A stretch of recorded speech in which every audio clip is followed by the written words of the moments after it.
Hello there, it's Andy Ewens from FormaServe once again. In this video we're going to take a look at a very useful addition to Db2 and IBM I, Temporal Tables. A very useful feature that gives us the ability to run an SQL statement back in time. For instance, what was the price of a piece of stock we held on the 1st of March last year? These are the questions that Temporal can answer for us. They're not widely used, to be honest, which is a bit of a shame, as our clients find them very useful. Please let me know what you think. Temporal tables are not to be mistaken for temporary tables, two totally different concepts. Temporal tables allows you to query historical data. It captures the lifespan of a record using timestamps. So very, very useful. They will save you time. It stops you having lots and lots of different libraries with different versions in, journals all over the place. How can we get this information back? So they will save you time. It's well worth start using them. Temporal tables were introduced into Db2 for I back in April 2016, so been around a few years now. They were previously available to other versions of Db2, mainframe and Linux, and they are featured in other databases as well. So if you look at Microsoft SQL Server 2016 onwards, they do feature temporal tables. As we can see on the screen there, it is an ANSI standard that was introduced in 2016 for us. Temporal tables can answer a lot of the questions we get asked. For example, do we have a complete audit of all our data changes? Great one for the auditors there. How much was a part 2 years ago? What was our financial status? Show us all the stages a support ticket went through. So these are some of the questions we get asked on a daily basis, really. Temporal tables can answer these questions for us. Very, very useful. So what are temporal tables? A temporal table records historical versions for you. Records are versioned by timestamps. Each record in a temporal table has a current version and possibly older versions. This is all managed by the database, so no need for us programmers to get involved. Nice. Temporal tables are also known as system period tables. Not very often called that, to be honest. A temporal table just looks like any other normal table, a physical file. It supports column types, normal indexes, foreign keys, etc., etc. Exactly the same. Insert, read, update, delete style operations work exactly the same. We don't have to make any changes there. You can convert existing tables into temporal without changing the applications that use it. We'll be covering that a bit later on in this course. Temporal tables are really two tables, one that contains the current values and the other handles old versions. So how is this all held together? So here we can see our user doing some normal work on our database. So he's going to be updating a table. So if this user does any updates or deletes, he's deleting any records, the database manager will then put these older versions into a history table. The user doesn't realize this at all. It's all transparent. It's all done by the database manager. So let us take a look at how this happens at the moment. So we've got our good old user again. He's got 4 transactions to do. One's an insert, he's got 2 updates and 1 delete. So what record have we got that in our database? So if we go to our physical file again, our table, we've got no record of these transactions at all. So this is what's happening at the moment. So let's take a look at this from temporal support. Same user, same 4 transactions he's got to perform. He inserts a record, he then does the 2 updates, and then he deletes that record. These are all captured now by temporal. The user doesn't know any difference, the programs don't know any difference, but these are all captured by the database relationship manager. This isn't journaling. You might well say, I can do this already with journaling. But journaling and temporal are 2 totally different methods. Journaling does not produce relational data that you can run an SQL statement. The main purpose of journaling is transaction logging and recovery, but it's also used as a procedure for replication. The headache of trying to figure out which journal receivers contain the history in question Are they online, in a backup somewhere? Journaling is the wrong tool for this job. Use temporals, make your life easy. Let's take a look at these history tables. So what is a history table? Each temporal table is linked to a history table. It's a one-to-one mapping. The history table saves old rows. So when a row is updated or deleted, the database manager inserts a copy of the old row into its history table and timestamps it. This gives us the ability to retrieve data from previous points in time. Columns in the history table and the temporal table must have exactly the same attributes. A history table cannot be attached to more than one temporal table. So as we said, there is a one-to-one direct mapping here. Let us take a look at these temporal tables in more details. Each temporal table has 3 timestamp columns. These are required to indicate the lifespan of a row. So what do we have? We have a row begin column. This is the time when the row became current. We have a row end column, the time when the row ceased to be current, so it's no longer valid. We had a transaction start ID. This column is used for the first data change operation in the transaction. So there are 3 additional columns we must need to have a temporal table. Each is created using the generated always as clause, so the database will maintain these. Your programs, your RPG does not have to populate these columns. They must be defined as timestamp columns, and they're always populated by the system clock. So again, make sure your system clock is correct.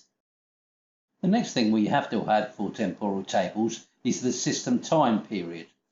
The system time period columns for a temporal table indicate when a version of a row is current. It contains 2 timestamps, the beginning row and the end row. So those 2 periods actually determine when the row is valid. The system time period columns are not seen when we query in a temporal table. So in reality, we can just leave those alone. We can ignore those quite safely. Once again, these are maintained by the database manager, so we don't have to worry about them. To create temporal tables, we have to go through the following stages. As we've already mentioned, we have to create the table with the additional timestamp columns and the system time period register. We then have to create a history table, and we have to link the 2 together. Let's go through these stages one by one and show you the SQL we need to actually achieve this. Right, for these examples, we're going to use Run SQL scripts, part of ACS, Access for Client Solutions, an excellent tool for running SQL scripts. Right, so the first thing we need to do is create a temporal table.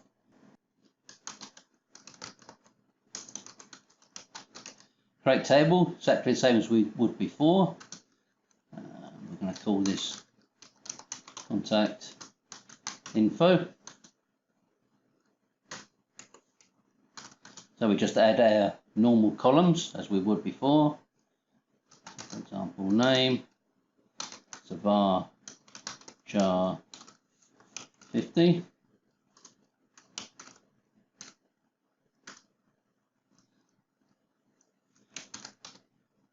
Email, again var jar, keep them the same.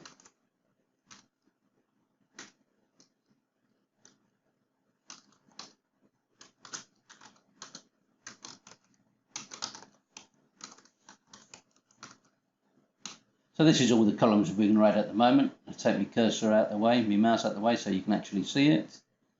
Now we need to add these additional columns.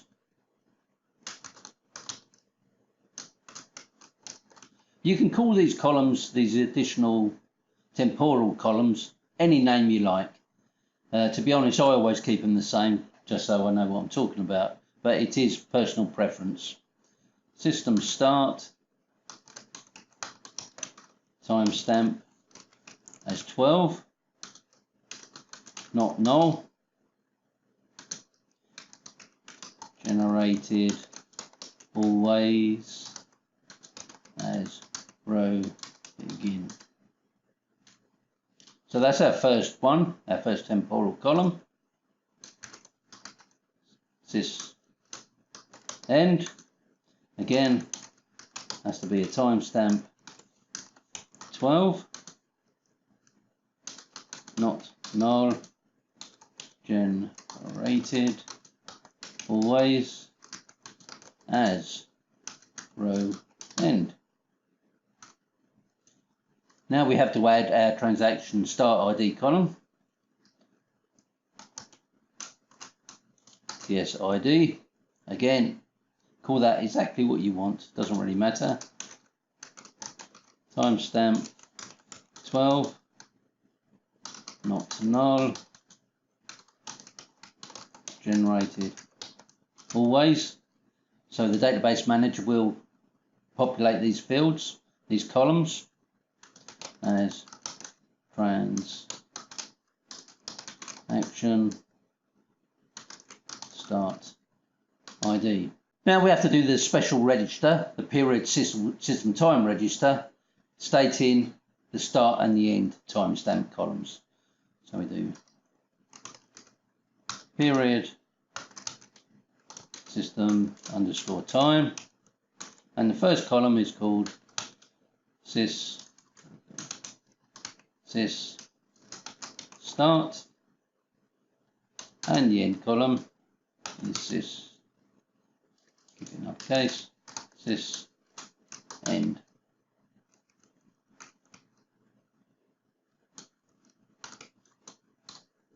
So that is our system temporal table. Contact info, it's got the 3 extra columns there as we can see, and it's got the period system time register with the 2 start and end periods. Right, so now we've keyed in our table name, contact info, with the 3 extra details, the timestamp columns and the period system time. So let's run this to make sure it creates it. So we can see down the bottom of the screen there, system ran successfully. So that's created our table now. Now we have our temporal table called contact underscore info. We need to create the history table. Very simple, as we said before, all the attributes of the history table have to be exactly the same as the temporal table. So let's create the SQL for that. Create table, exactly the same as we had before. History underscore contact info. And we just use the like statement to make sure it's exactly the same as the temporal table. And that's all we have to do. So we create the table like the temporal table. Naming conventions is exactly up to you really. I always put a hist in front of them and then the name of the temporal table, so I know all my history files are then grouped together. But some people like it the other way. They will put contact info underscore hist so that the contact information and the history are all together. Again, personal preference is entirely up to you. So let's run this statement now. And we can see down the bottom there, statement successfully run. So that has created it now. Now we've got to link the two together. So again, another SQL statement. We're going to do an alter table, contact info, add versioning. Add versioning, use history table, and the name of the table is hist underscore contact info, semicolon at the end. So we add versioning, we use the history table and the name of the history table, so the two are linked together. And once again, we can see down the bottom, the statement has run successfully. So that has created a temporal table, it's created the history table, and now it's linked the two together. If we do a quick select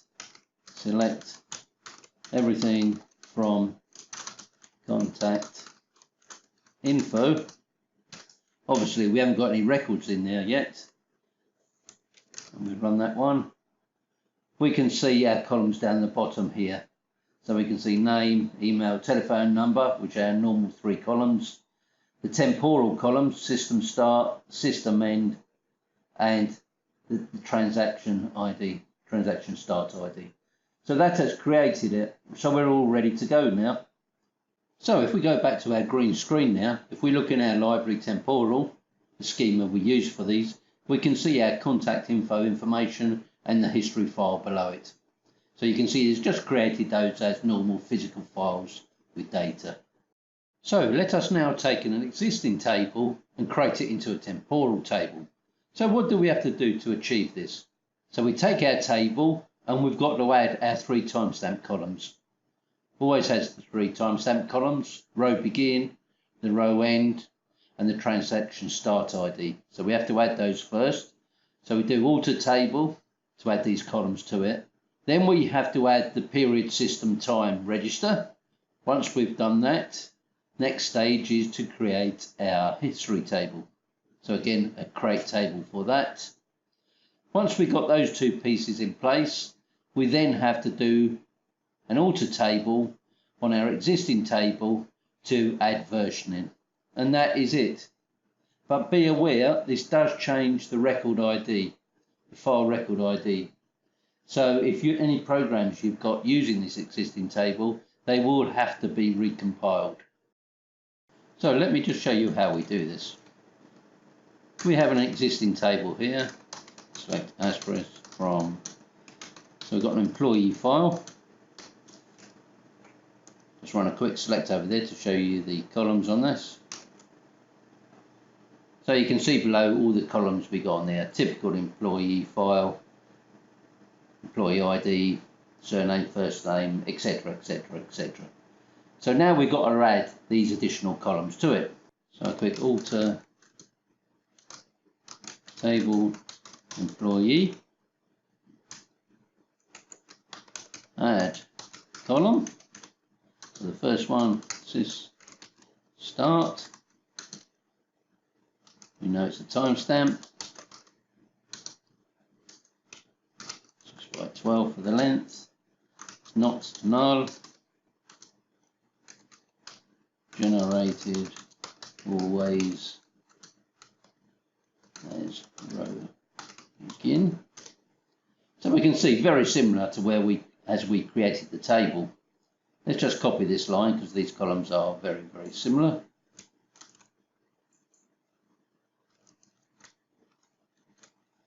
So let's change the name there.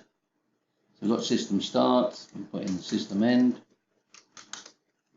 This is what I was saying, that is very, very easy if you keep to the same names for these additional columns. TS ID. Obviously we've got to change the definition as row end, as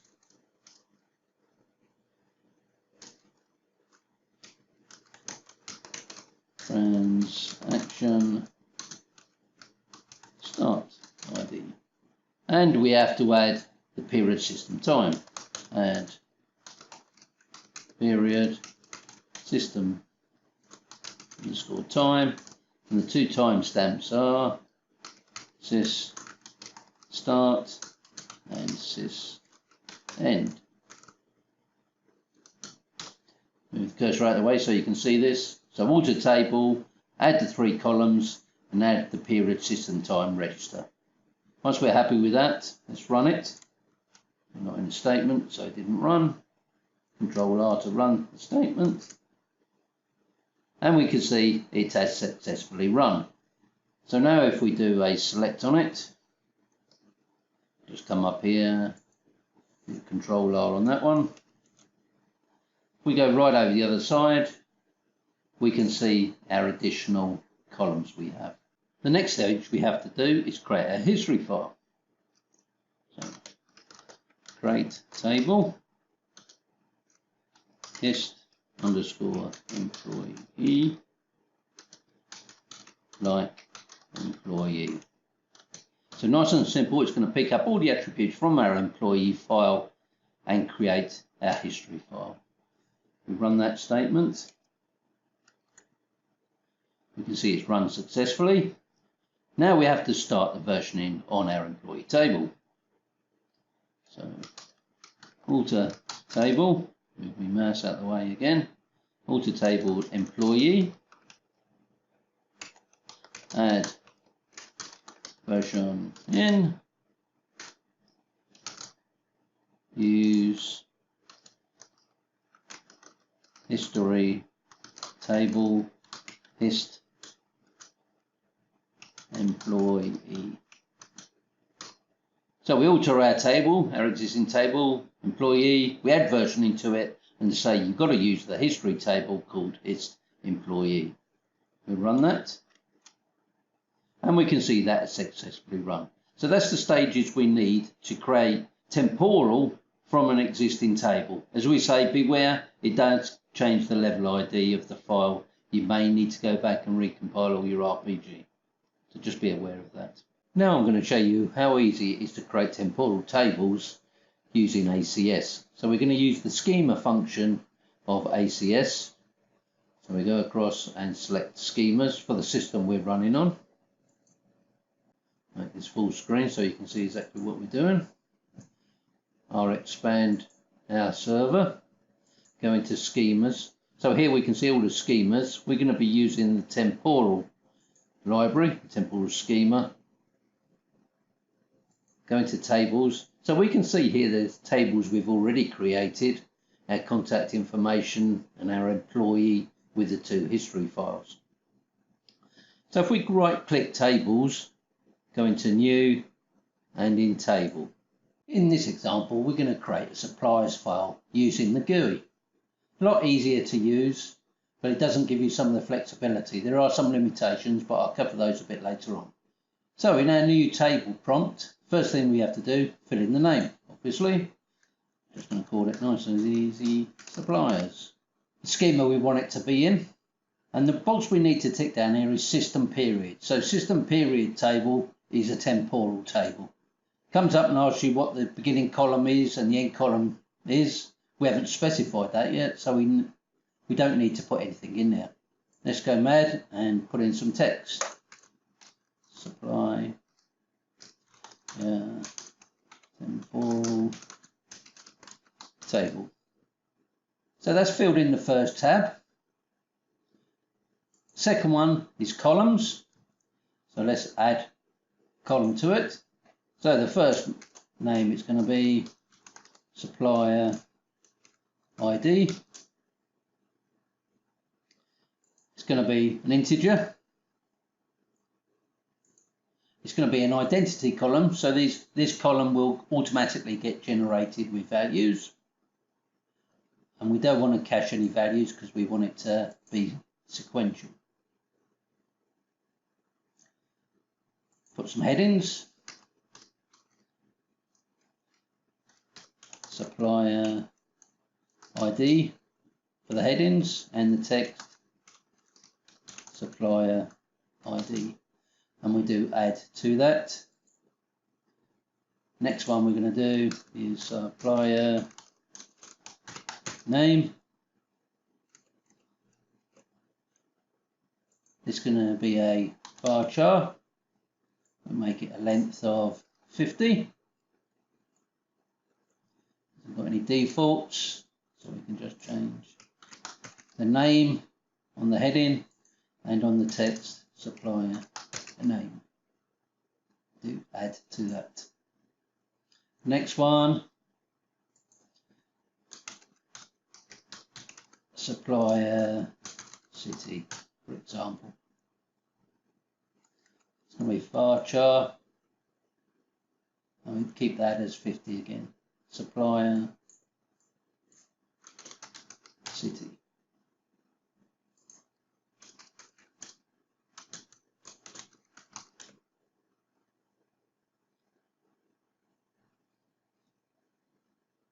We'll give it a default value there just to make it different. Give it of London. Do add.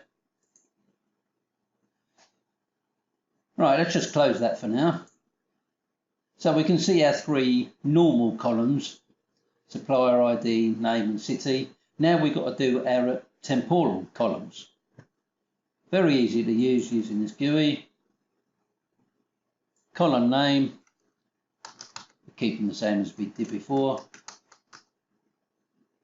System start, it's going to be a timestamp field down the bottom. Timestamp at 12. Generated value, and on the drop down now we do row begin. Nice and easy.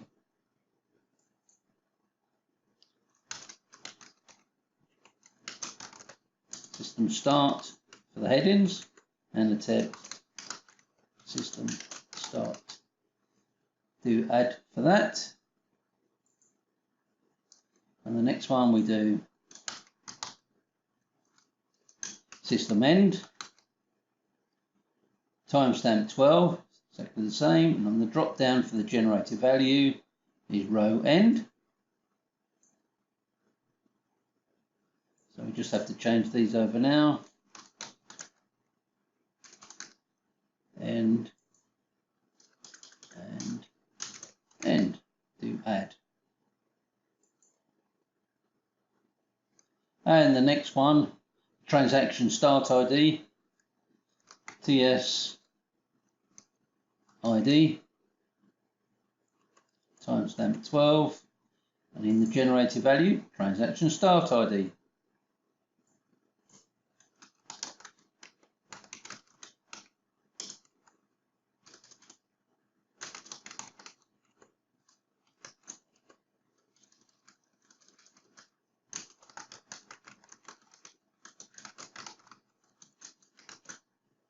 Do OK to that, do add, and then we do close. So now we can see our three additional temporal columns, system start, system end, and timestamp end. That's all we have to do here. We don't have to worry about the period system time, we'll cover that in a moment. So once we're happy with those, if we go now back to our table tab, we can see it's automatically put these in for us. We're stating it's a temporal table. The begin column is sys start and the end column sys end. Just press OK on that. And you can see now straight away we've got our supplier temporal table. That's all done it for us. So the temporal has been added. Now we come on to the history and linking the two together. Unfortunately at this time IBM doesn't provide a way to do that in the GUI. So now we have to go back to our good old run SQL scripts, create our history file for the suppliers and link the two together. And back to our run SQL scripts. So we've got to create our supplier history file now. It goes right away. Create table, hist, suppliers, like suppliers. Control R to run that. Statement run successfully. Thank you very much. Now we've got to link the two together. So alter table suppliers, add version in, use history table hist suppliers. Control R again to run it. That is run successfully. So if we go back now to our schemas, ACS schemas, and give this a refresh, so we can see our suppliers is there as it was before. We now have got the history, but we've also got the history versioning, which is enabled. So we can see there in this column here, version history is enabled. So that's all linked together. So our supplier table now, it's got a history file and it's enabled for versioning. So all ready to go. So how do we query a temporal table? We run our SQL of the temporal table for a specific point or a period in time. There's no need for you to directly access the history table, we leave that alone. The database manager itself modifies the query to join together to the history file if it finds it needs to. To query a temporal table, we use the ForSystemTime clause. So this queries past and current states. And we can specify time periods for this ForSystemTime. Time periods can be specified in three ways.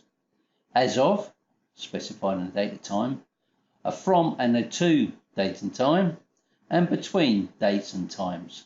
Let's go through these and show you an example one by one. In this example, we're going to show you how to use the system time using as of. So this resulting set will be a snapshot back in time. Go back to our run SQL scripts, move the cursor out of the way, select everything from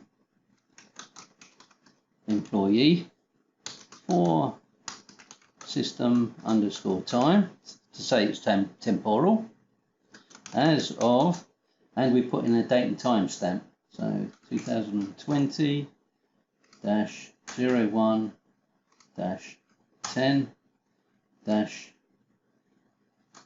10.00.00, where EMID, so our employee ID, equals 86. So we're just going to show you one record here to take a snapshot of the time on the 10th of January at 10 o'clock in the morning. So let's just bring up that record. So it's given a snapshot in time, 10 o'clock today, 10th of January 2020, and it's brought up the record at that snapshot in time. So that's using the as of, for system time as of. So the next one we're going to look at is using for system time once again, but this is using a from and to specification. So the beginning column we specify and the end column we specify, that period is exclusive. So your query will not include that time. So you need to be aware of that. So let me show you an example of this.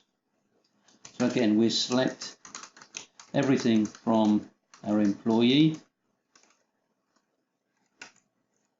for system time once again. We always specify the for system time from, again, timestamp 2020 -01 -10 -00.00.00.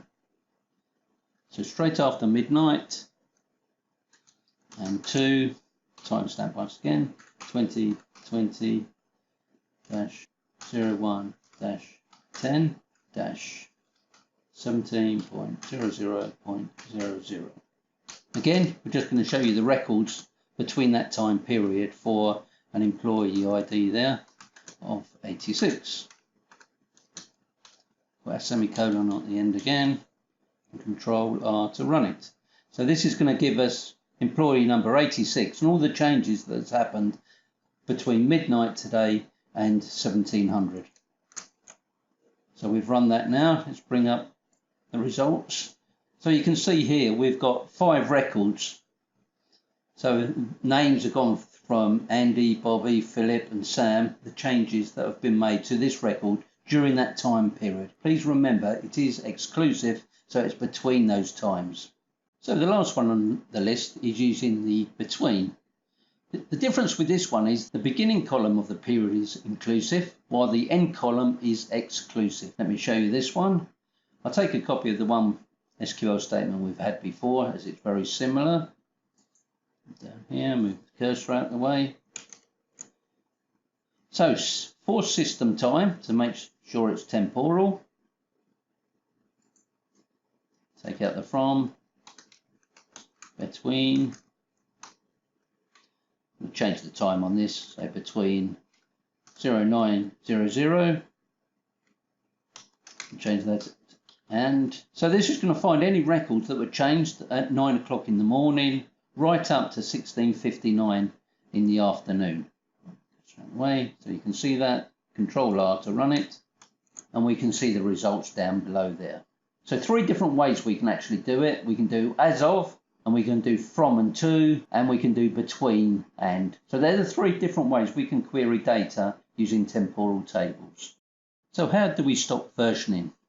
We use the SQL drop versioning feature. It's used to stop the temporal table features. This will give us two independent tables. So we have the non-temporal table and the history table. Both of those will be totally independent. So what is the syntax for stop versioning? All we have to do is do an alter table,